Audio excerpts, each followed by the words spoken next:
هل لك سر عند الله بينك أنت وبين الله؟ هل لك صدقات تخفى لا يعلمها إلا الله؟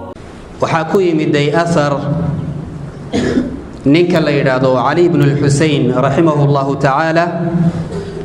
إن أولها سر إن أولها عمل صالحة oo ilaahay iyo isaga oo kaliya isloogyihiin amalkaas lama ogaanin ilaa markii uu geeriyooday mooyaan wuxuu beeli jiray oo uu nafaqayn jiray 100 qoys oo kamid ah qoysaska muslimiinta dad fuqara ah caruur agoon ah oo aabayaashood dhinteen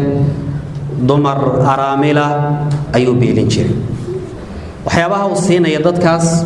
wuxuu geyn jiray goor habeen ah iska daa inay ogaadaan dadka kale dadka uu nafaqaadka siinayo ee uu dhaqaaleynayo ee uu beelinayo ma yaqaanaan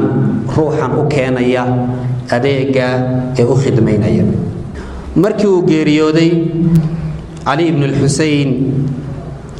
ayaa qoysaskii uu beelay waxa ka go'ay beelkii uu siinay iyagu ma garanayaan ruuxan geeriyooday ma ruuxii idin keeni jirayba waxoogaa markii ka soo wareegtay ee dhimashadii ninka ka bacdi cidbo wax u keeni weyday ayaa waxay ogaadeen ninka beelka u keenayay ee nafaqeynaya inuu ahaa ninka aan geeriyo